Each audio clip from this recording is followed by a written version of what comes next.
This is the Marketing Umbrella Podcast, where it's all about getting the information you need from successful leading marketers to build and grow your digital marketing agency.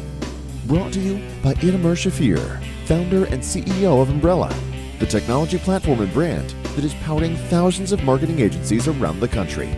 Find him at umbrellaus.com. And now, here's your host, Itamar Shafir. Welcome to the Marketing Umbrella Podcast, where we talk with successful marketing experts about ways to build and grow your digital marketing agency. My guest today is a true content maven.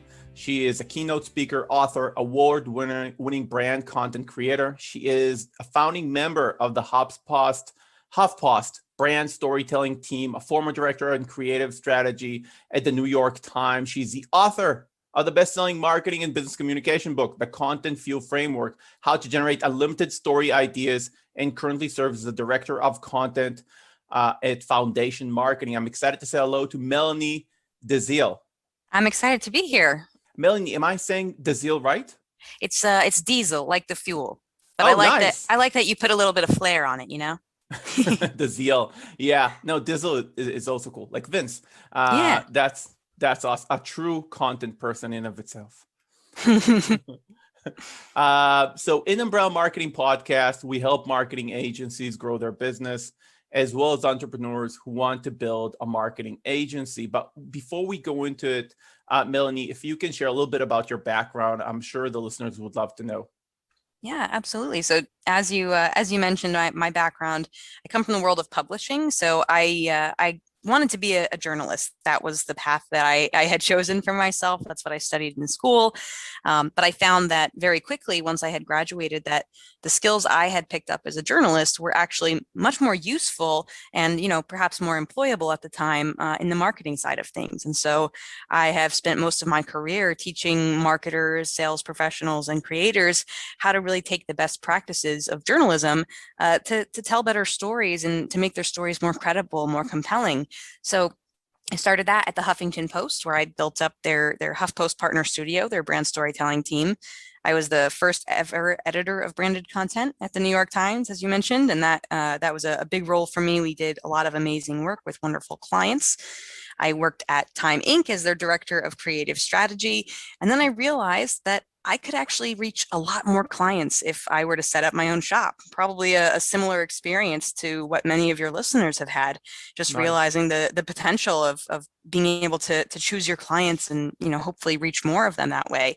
So I set up a small firm called StoryFuel, and we primarily, consulted with and did trainings for businesses that were looking to improve their content marketing to tell better stories. Really, that was kind of our charge, and did that up until about a month and a half ago when I joined the team at Foundation Marketing. And the wonderful thing about that sort of transition period is that I had always focused purely on the strategy, and it is so nice now to be able to work with a team that can help with the execution and the creation of those strategies as well.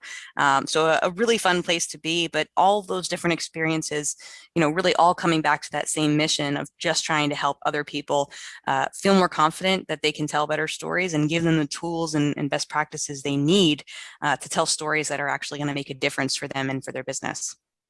Okay, wonderful. And we're going to jump in a second to talk about our agencies that are listening and their clients.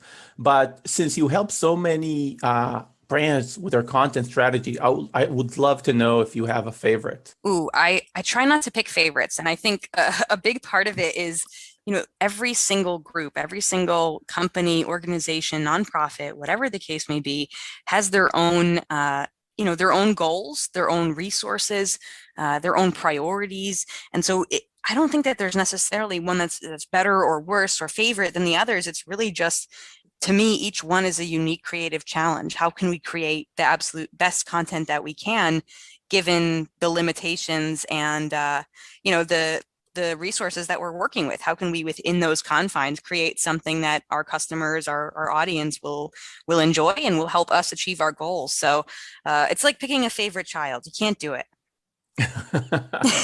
You can't? No, I'm kidding. Now you tell me. Okay, that's true. Every challenge is interesting. And we're talking about limitations. And when it comes to small businesses, a lot of the clients of our members are small businesses. We're talking about anything from attorneys to dentists to plastic surgeons to HVAC companies, which are more demand related, right? And where does storytelling on the budget for small businesses start? Like how would you even go about it? I know a lot of agencies are thinking in the mindset of being tactical, right? I need $400 a month for Facebook posts, and I need one blog a week. But that's the tactical implementation. Yeah. That's not the core. How would Exactly. you go about figuring out on a low budget, how would I help a small business? So a lot of the tactics that you mentioned, I'm going to be doing a blog post, I'm going to be, promoting posts on Facebook. The question that I like to focus on is, okay, but what will be inside of those things? What is that blog post going to be about? How is that going to help your strategy? When you're paying to boost those posts on Facebook, what exactly are we paying to boost? Because having a post simply and promoting it doesn't guarantee business, right? So that's where we sort of try to back up and reverse engineer. Before we decide what our tactics are, let's talk about what it is that we want to say and how that relates to our overall business goals. So many of the business types that you mentioned are really in the authority business. People choose a lawyer or an HVAC company or an accountant or any of those things based on reputation in many cases, right? They want to understand that this is someone their community trusts, or this is someone who has experience. It's really a personal game. And so we need to earn the trust of the audience. And in most cases, we can do that with some really compelling thought leadership content. And a lot of those businesses, that is what we would focus on. So getting the dentist or the accountant or whoever it is to talk about the things that they're passionate about, talk about, why they are in the line of work that they're in and how they are able to help people and, the difference that their services can make in people's lives. It's when you see a dentist they're not just selling a cleaning, they're selling a smile, they're selling confidence, And so it's looking at that deeper layer to say, well, what is it that people are looking for? And, in many cases it is trust.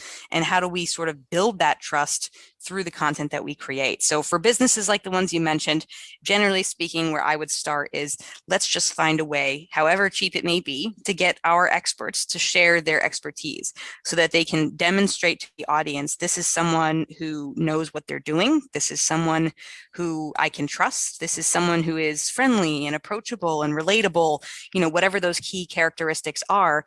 And then that can be the story that you're sharing, the story of your founders, of your experts and how smart and talented they are. That's what you end up promoting in your ads or creating your content about. Excellent points. And what do you feel, and I know I'm going back to tactical for a second, is video a must today? I think video is great for a lot of reasons, but I'm hesitant to say that anything is a must because, again, I don't want someone who, you're a small shop, you're, an individual dental practice and video's out of reach for you. I don't want you to feel like there's nothing you can do or it's a hopeless case. Video is wonderful for a lot of reasons. It allows you to show movement and motion in a way that you can't in a more static form, right? So if you're as a dentist or an auto mechanic or whatever you are, demonstrating your processes, walking people through what you do or offering a tour, then certainly the ability to share audio and moving picture can be helpful in those instances. But if you can't do that, there are certainly other creative ways to do it. So, you can always record audio, can be done simply on a phone in most cases, right? Record audio of you speaking to your audience. So they still get to hear your tone. They still get to, hear you pause and chuckle and whatever else it is that conveys your personality alongside a written piece. You can always take really compelling photos instead. Again, all you need is a phone to be able to do that at the most minimal level. Take some wonderful photos of your facility instead of doing a video tour and just add nice descriptions to each step of the way. So there's ways to work around it. But yeah, if you do have the resources, video is a really compelling tool that generally gets much higher engagement than some of the others. So if we have the resources, it's definitely something we'll want to try to include. Okay, cool. Do you have a low cost tool for content attribution? I know that's a big thing when budgeting content, right? Well, with brands, it's easier because they are already taught, and the people working there, the CMOs and the marketing manager, that content will build sales. even if they don't see the immediate attribution. But for small businesses, it's more a direct response game many times. At least that's what marketers are trying to get for them. And content is critical, but how do we show attribution? I mean, that is always one of the questions, right? I think there are some tools that can help with this. I don't have one in specific that I would recommend because, again, I think it depends on your needs, right? A lot of these tools, they're very similar, but the unique features and offers that they have depend largely on what your actual needs are. And in many cases, it's easy to invest in a tool, but if we don't know how to make sense of that information from the tool, then it's definitely a waste of money for us, right? So generally, what I would recommend, if you are just starting out, if you are working with limited resources, there's a lot of free resources on how to use Google Analytics. And again, Google Analytics is a free tool that you can use to attach to your website and get a good idea of where people are going on your site, where they're coming from, how they're moving from one page to another. And so my recommendation, again, if you're working with very limited resources, is to go that route, go all in, consume the free resources you can find, YouTube, videos and things like that on how to use Google Analytics. And, you can go through and use that tool as best you can without sinking a ton of money into a big sophisticated system that you may not be able to get all the benefits from. So that would be sort of my minimum introductory good place to start recommendation. This podcast is brought to you by Umbrella. Have an agency? Check out umbrellaus.com to grow it today. If we're talking about authority, then definitely our listeners, small marketing agencies, they need that as well. Yeah. It's a very expert-oriented business, though for a lot of clients, it seems it become small. When we're talking about small businesses, it looks a little bit like a commodity, and it's very hard to break the noise. I'm doing SEO, he's doing SEO. Now, Sure. Obviously, everybody can, once you get a chance to explain why your SEO is better, then maybe you have a narrative for that. But how do you do that on your website, on your blog, on your social media? So can you give our listeners some tips on how to break the noise and questions they can ask themselves to recraft their brand? Sure. Yeah. It sounds like this is really coming down to almost like your differentiators, right? And that's even sort of a broader question, even beyond your content, right? This is sort of core to who you are as a business. So this is a really good conversation if you are not the founder to have with founders, right? To have the people who have been there since the beginning in the room. Have a conversation about your values as a company. What makes you different? Why did you need to create this business and not just go work for a similar business? As you can ask those kinds of questions to really get to the core of why you do what you do. That's going to help you figure out what you're doing differently. Because it could be your experience. A lot of other people do content marketing, but not many of them come from journalism. So my perspective and my approach is different, right? It could be that a lot of people do what you do, but maybe your background, your additional hobbies that give you new insight, your degree in something unrelated that gives you a totally new context or ability to use that information in a new way.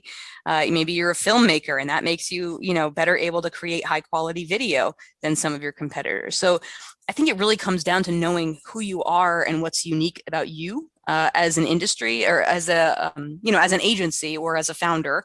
That's going to allow you to really figure out what points you need to emphasize, where you can show that you're different than the competition. And I think truthfully, that is important for who you are. It's important for your long-term business growth. But in terms of the content that you're creating, I really want you to focus on the things that you can uniquely, deliver. So that would be like your personal story, your background story, the story of your organization and how it got started, case studies of your clients. Those are things that your competition, they may do it about their clients, about their story, but they can't tell your story, right? They can't tell your client's story. And so looking for those things that you can uniquely bring to the market, that you can uniquely create, that your competition can't, even if they do their own spin on it, they can't tell this story in this way. That's going to be your chance to help stand out. Mm-hmm, mm-hmm. And what do you think is the responsibility of a content marketer, even a content strategist, in the brand emphasis, in the brand values, in not only in emphasizing them, but adding to them or creating them or recrafting them? Is that even something that we're supposed to do when we're helping a business with content marketing, or is we going too far and that's a branding conversation? I mean, I do think in many ways this is a branding conversation. As we said, this conversation is really around who the organization is. What is it that they value? What are their founding principles?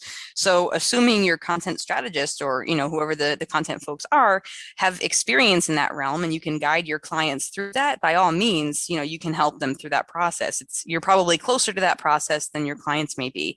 So facilitating that conversation or providing them questions to ask, providing them with resources to help figure these things out, is going to make your life a lot easier. I always say that an organization is best suited to figure out who it is, and then your agency or your marketing partners are best suited to help you tell the world who you are. So you can always help from the outside them figure out what's important to them, what their values are. You can provide some sort of audit or, based on our observations, here's what we think, your values seem to be from the outside. And that may provide a great starting point. That may help spark a conversation or help them see things that they didn't even realize that they were doing differently. So I think you could certainly provide guidance and resources and help in that process. But I think the answers to what those values are and is really going to come from inside the organization itself. Mm-hmm, mm-hmm, mm-hmm. And with small businesses, many times that kind of structure doesn't exist. And then, like you said, you need to play the brand manager a little bit to get to the next level of actually producing content with values that don't really exist many times. Is that so? When I'm trying to help a lot of our listeners with some sort of schemes that may exist or structures, and I know you wrote a book about it, the Content Fuel Framework, how to generate unlimited story ideas, and the minute I read that line, I want a way to generate unlimited story ideas. I need to come up with stories all the time. Will I, reading the book, is that like a systematic structural way of how to do it? Yep. 100%. Yeah, that's exactly what it is. So I found when I was working with my clients, they were always sort of in shock. Well, how did you come up with all those content ideas so quickly, during our meeting or during a brainstorm, or, we just asked for this yesterday and you've already delivered a bunch of ideas. And I couldn't tell them. I didn't know what was happening inside my head, and that drove me nuts. So I spent a lot of time trying to break down the mental process that I was going through to figure out how I was generating ideas. And that's what the content of the book is really. This is the system that I was using, again, based on my background as a journalist, it sort of was an innate system for me. This is the system that I use to come up with lots of content ideas. And it really comes down to asking two key questions. What is the focus of this content piece? What are we going to talk about? And then what's the format? How are we going to bring it to life? And so the book walks through a whole system of, here are some options for each of those questions, some potential answers, and a grid-like system you can use to compare one to the other and create, a whole grid of ideas sort of at a moment's notice. So it's a really good system if you find yourself asking, what should I post? Or feeling like, oh, I've said it all there is to say. I don't have any new fresh approaches for this particular topic or client. It's a really good option for kind of giving your productivity a little bit of a boost, your creativity a little bit of a boost, and getting some new ideas into the mix. That's very important for marketers. Yeah. Would you say it's idiot proof, or you need to be in a certain level? No, I think it's definitely something that works well for beginners. Some of the things that have been really amazing for me is hearing from small business owners who said, gosh, I didn't think I was a content person. I didn't think I could do this sort of thing. But now it's much easier because I know how to do it. And so I think, if you don't consider yourself a creative or a creator or a content person, then you can definitely still learn a system like this and find ways to activate your creativity for storytelling. And if you are in the space, I think it's still useful to have systems to fall back on, because we all have those days where we're just not feeling our best or not feeling creative, or you're feeling a little stuck or blocked. And so having a system to fall back on definitely can be helpful, even if you're already doing this kind of work on regularly. I agree. I think it's critical to have those systems in place, especially for small agencies. The multitasking, they're doing so many things, and sometimes that lowers the creativity when you're inundated with tactical implementation Yeah. nonstop, then your creativity kind of goes down. And then having frameworks really help reignite it when you need it. And I'm definitely going to get this book. Like I said, Generate Unlimited Story Ideas. That's a webinar, big idea title. I'm going to read it. So, Melanie, I want to move into what we call rapid Q&A. We have some questions. If some feel too personal, you can just say pass. Okay. It's not too bad. It's not too bad. But just feel free, okay? If you feel it's too much, okay. But you need to answer quick and short. Okay. Did you get along with your parents growing up? Yeah. Do you have siblings? Yes, one sister. Do you have a pet? I do. A cat named Luna. A cat person? You're a cat person? I guess so. How old were you when your first kid was born? Oh my God. It's more that I don't know the time because the last year has been like a weird time warp. I was 28.